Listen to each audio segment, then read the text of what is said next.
Hey everybody, it's Jake. So today we are doing another range day video, my second video on the channel. So this is range day number 2. Today we're going to run about 150 rounds in preparation for my first USPSA shooting competition. So to kind of break down the course of fire, and yes, please don't make fun of my groups. I shoot all 3 drills, I guess you could say, at 15 meters. I think is the range, or so about, yeah, 15 meters each.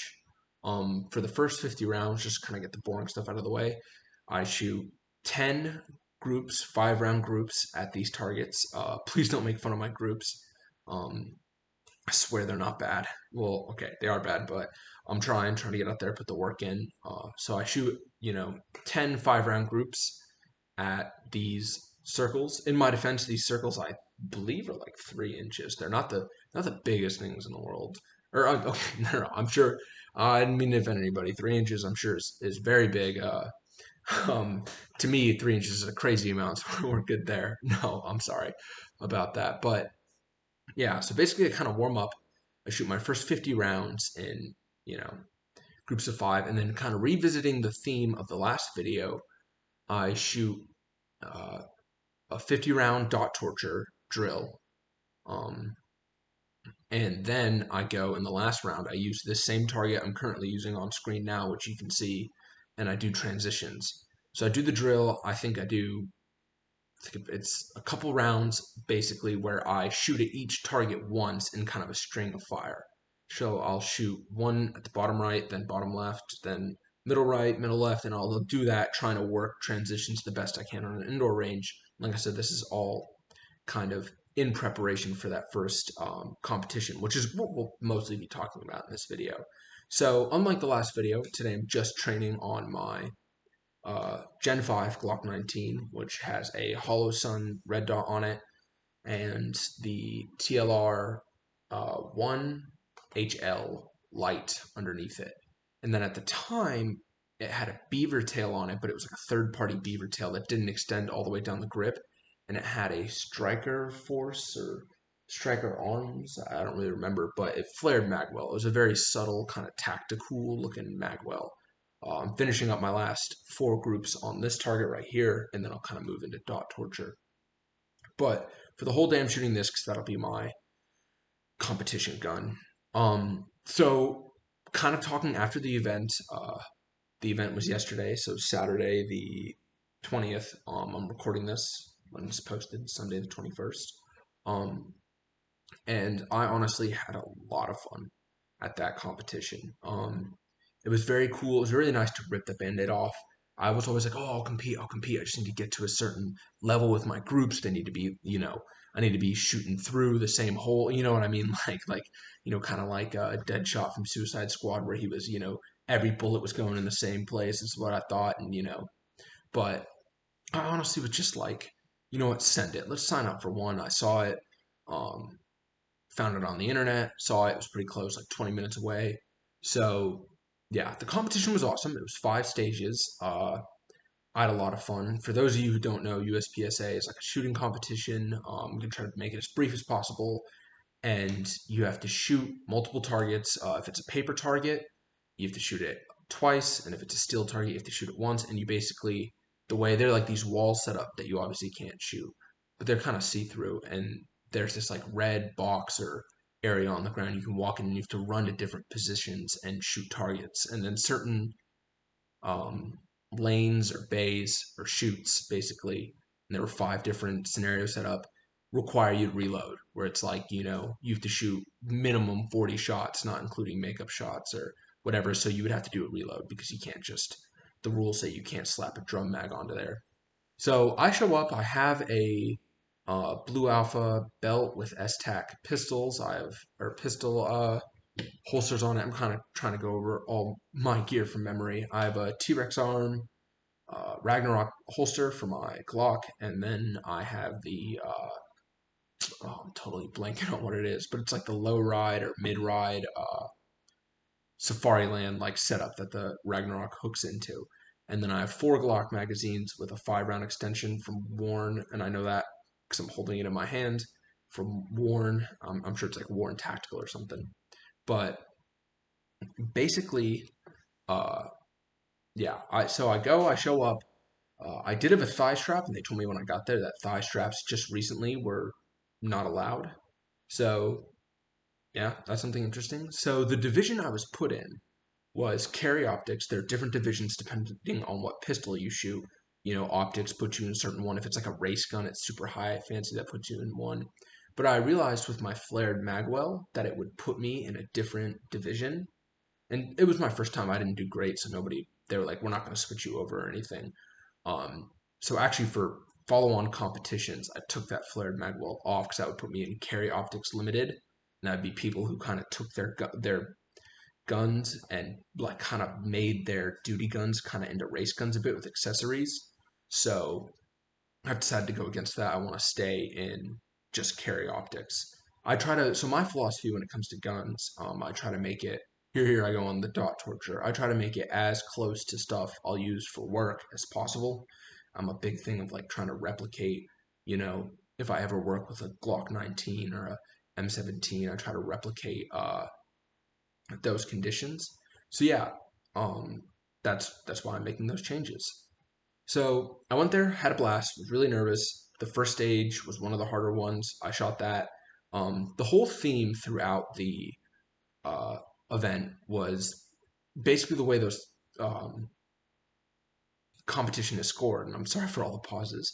I'm kind of scatterbrained here, but the way the competition is scored is that they take your accuracy. So the targets have like an A zone, which is the most points, and then a Charlie or C zone, which is like kind of in the middle, and then they have a D zone, which is like the worst, and then misses or no points. And they add up your score at the end, and they divide it by the time it took you.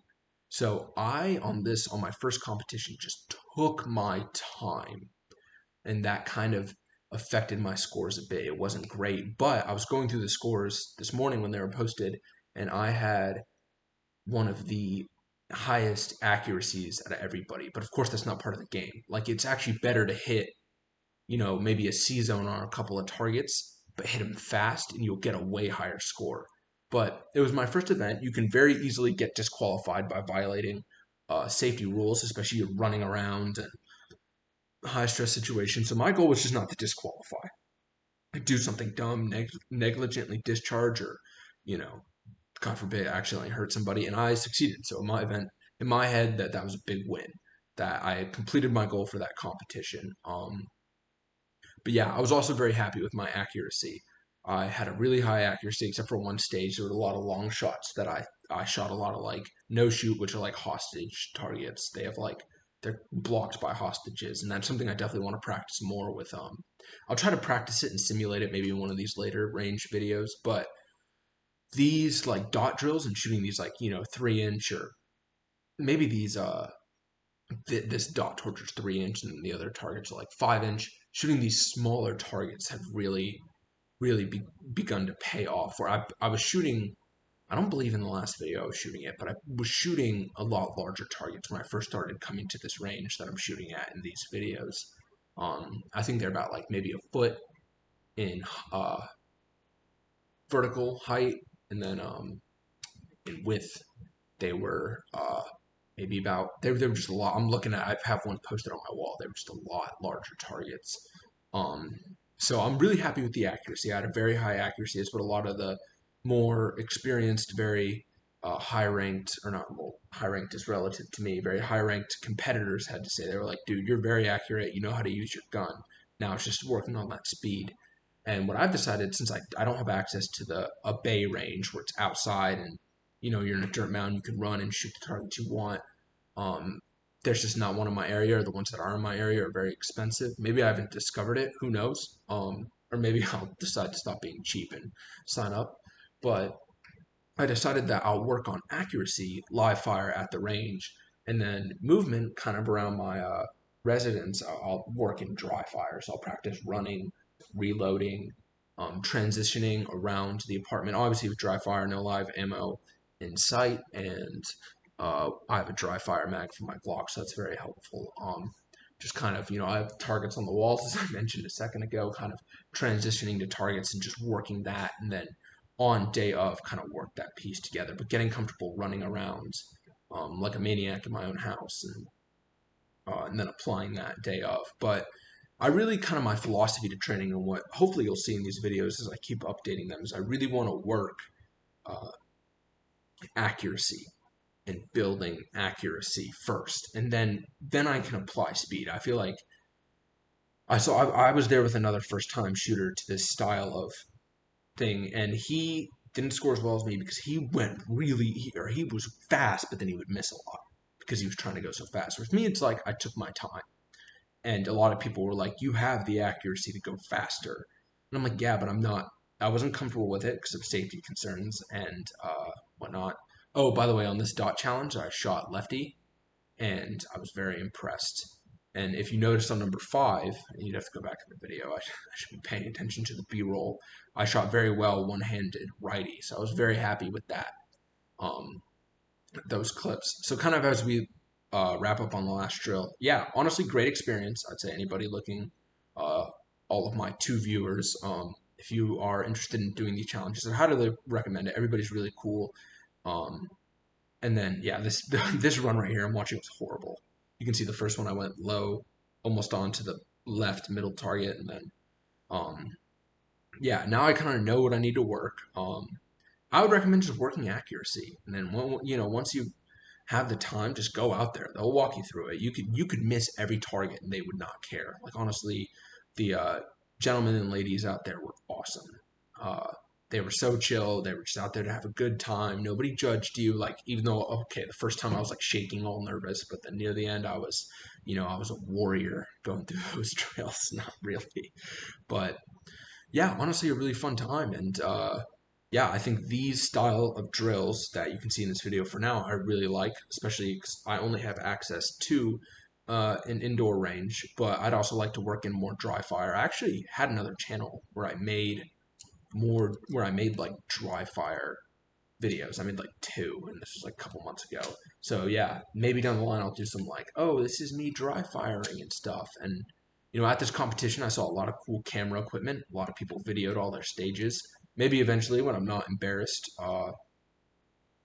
being in my own skin, something that most people don't feel, I'll have somebody either take a video of me or I'll drop the 300-400 bucks to get one of those mini cameras that really don't add much weight, and you can run around on your persons with it.